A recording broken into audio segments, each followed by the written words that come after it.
Today we're having a network group event here in the city of Manchester, and we are being joined by some of our network group members to have a conversation and to understand a little about the profile of our membership. James, thank you very much for joining us here today in Manchester.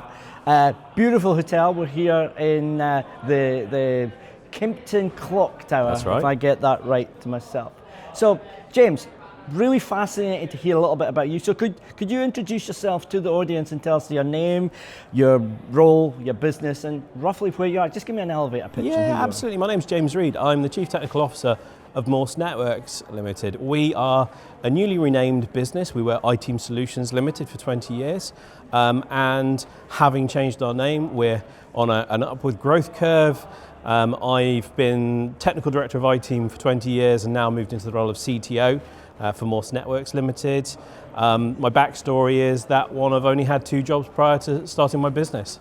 I worked on a help desk and then I became a support consultant looking after such things as power stations through to councils, through to multinational companies, networks across global spans. So then I decided let's do this for the little guy. So stepped into the MSP world in 2004 and set myself up with my business partner and we looked after the little guys because that was a slot that was woefully underserved at that point.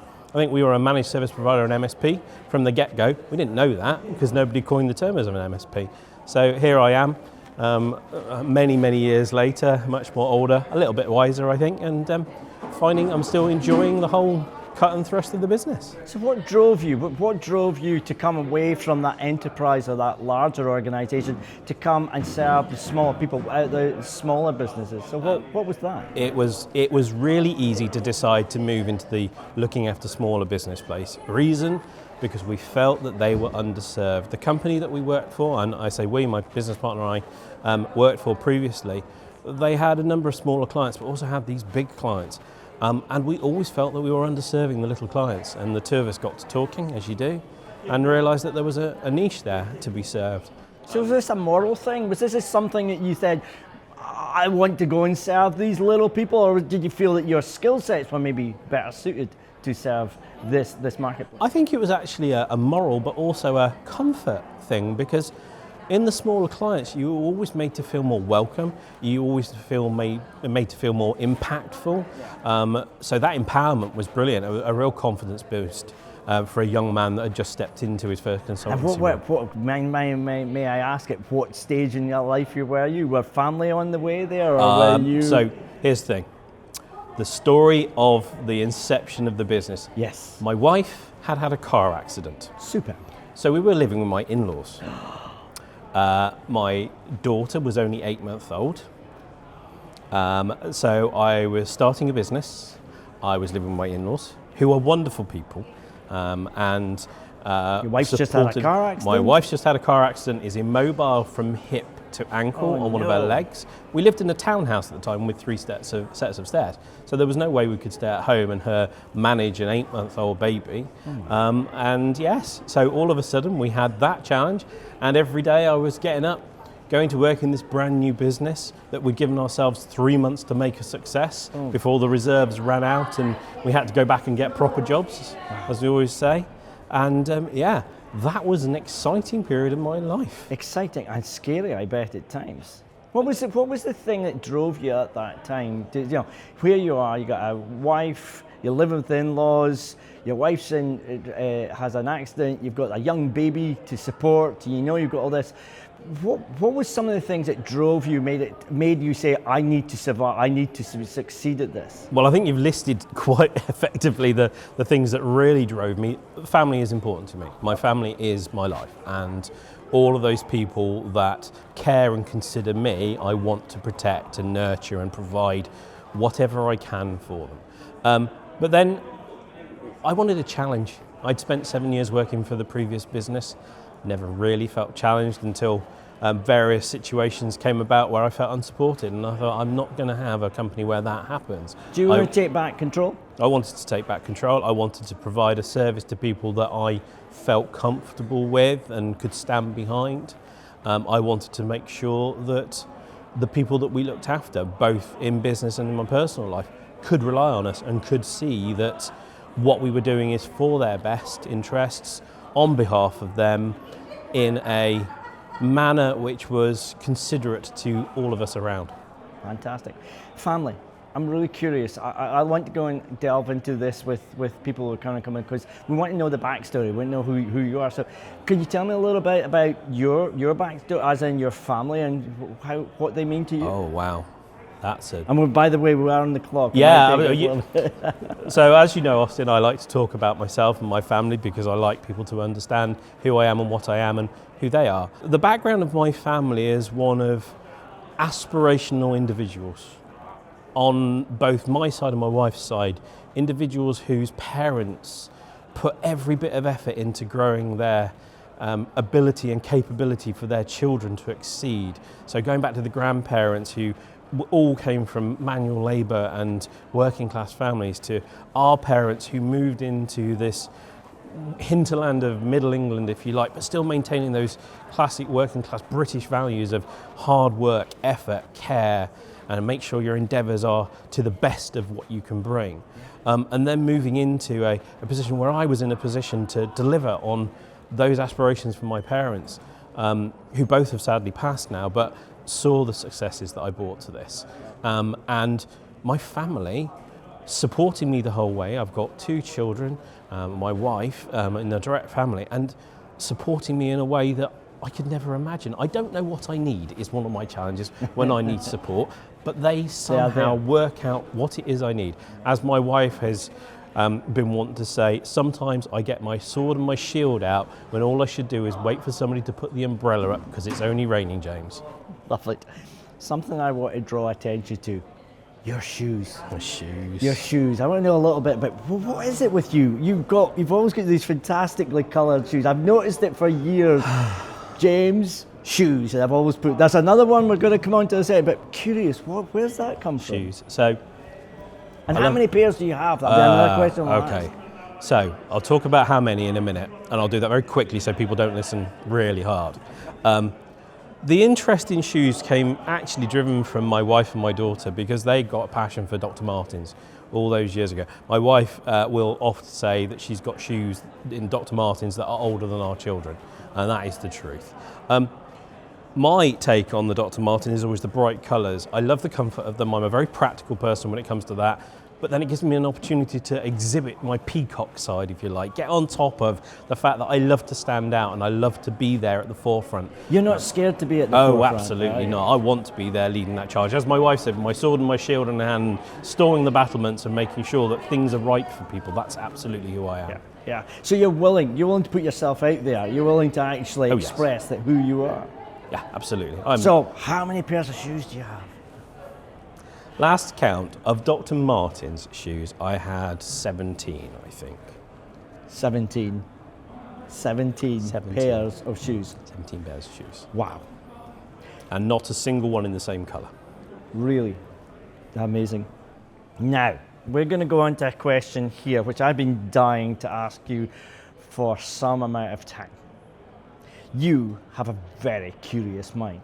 You are very well known in the network group for your inquisitive and very often spiky questions. Where did you develop this skill in asking great questions? It comes from the fact I only recently managed to put this into words specifically when I was asked a question by a younger person who was asking me some advice. At the time I said, you have to be interested to stay interesting. Because if you're not being interested in something, you're never going to learn something new continually, and then people are going to get bored of you. And my inquiry mind, I was always the why child. Why? Teachers would say, do that, read. And I'm like, why? What's the justification for it? Why have I got to do that? That sounds silly. And I was notorious for it as a young man. And even in very younger days? 5 years old, quite often. Go and do that, James. Why? Because I've said so. Yeah, but why? You drive your parents insane? No. So both of my parents supported my really? My questioning nature. Absolutely. My father was a very stoic and quiet man who supported everything. What did he do? Oh, what didn't he do? Oh. The coolest man in the world. Absolutely, really? yes. from a music student in London who graduated under Andrew Lloyd Webber's, William Lloyd Webber, as the principal of the London College of Music. But to get by, he drove London buses as a student. No Yeah, way. absolutely. Around the city of London. Around the city of London as a student, driving London buses. And my mum was a trainee nurse moving on to be a sister at Great Ormond Street. Oh. And famously, my mum and my dad getting married, my mum resigned from Great Ormond Street because the matron disagreed with women being married and being nurses. So when the matron found out that she was getting married, my mother was able to say, yes, but I've resigned. So if that doesn't talk to the mindset of the Reed family, then I think nothing does. There is a serious line of conviction in this Absolutely. family that I am hearing today. Yes. And so that conviction and curiosity that we have passed into me, my sisters. I mean, if you think I'm questioning, you haven't met my sisters. One of my sisters manages as a managing director of a very, very large organisation, international organisation in the UK. The other sister is a matron, funnily enough, in Manchester, in this fair city, on the nutrition specialist. So very, very inquisitive minds and can outclass me any day because they're my sisters. But the curiosity has never gone away from me. Would you say that's one of your traits? I mean, you've clearly got some character traits which makes James Reed. So, you said there's curiosity. You like to peacock. You have got an inquisitive mind that you want to stay interested, to be interesting. So, what other have you got? How would you almost get into that culture and that leadership effect of how you lead? It's empowerment. You need to empower people to question you and say, yeah, okay, you're asking me to do that. Why am I doing it? And you, as a leader, have to be prepared to explain yourself.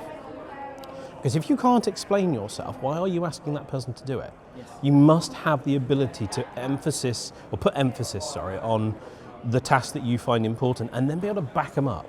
You need to do that because that then gives you credibility. Giving yourself credibility in the eyes of your team means that they will support you even when they're not 100% certain. They can disagree with you, and you can allow them to disagree with you. Ultimately, if you're leading, there is a moment when you say, please, can we just complete this task? And if it doesn't work out, we will look back and we'll reflect, and all of those key tools that we've got in our toolbox to look back and make things better. But ultimately, it's about giving people the ability to question for their own right. So, we're going to develop on that. One thing I'd like to explore here through these series of conversations we're going to have with members in the group, and this is going to be one of my standard questions, is, can leadership be learned, or is it an inherited trait? So, leadership can be learned, but you need a certain personality in order to be able to learn to lead. And as per you see in the army and the armed forces, they can grow leaders. They can teach people to lead individuals and teams and whole armies if they need to. They don't necessarily have to have come into that with any skills at all. So yes, it can be taught. So you're the CTO. You're the CTO Yes. of your company, Chief Technical Officer. You've clearly got some people who report to you, who you manage. How do you lead them? What are the key things? For example, my style of leadership is, I'm not prescriptive. I'm not somebody who micromanages. I'm not somebody who tells. I try and get people to come to me, and I try to get people to know what good looks like, explaining to them. So I'm just curious, what are some of the traits? Are you a shouter? Are you a guider? Are you a mentor? What kind of style are you? I think to answer that honestly, I need to give you two answers. And the first one is, I learnt to lead by starting my own business. So I didn't know how to lead when I started this. I was a team player, and I was because it was a small business that I came from, I was very much an individual who was tasked with completing tasks. To step into employee first employee, you're very much in a learning curve. And I would say back in the beginning, I was a taskmaster. I was a perfectionist. I wanted everything documented in such a way as it met Reed standards, and I quite quickly learned that you couldn't do that, and I had to have a great big dose of humble salts to really realise. So it's an amazing, it's becoming humble is an important Yes. part of being a leader. Absolutely. Realising that you're wrong, reevaluating what you've done and how you might improve, and reflecting on yourself. So now, where am I now? I'm very much an enabler. I'm very much a confidant and a listener. And a questioner, funnily enough. I like to ask questions. I like to see people work things out for themselves, having been given the right information to start off with. I feel it's important that you support people in making the right choices, and if you don't give them the right grounding, they can't do that. So it's a constant effort and it's a constant journey that I'm on, and I'm always looking to improve myself on that, and I'm looking for feedback from everybody. That's one of the reasons I come to the network group, because we're a very open bunch, and if you're being a bit of a maverick and a bit of a problemer and creating challenges for yourself, you can very quickly be told so and given some advice within the group.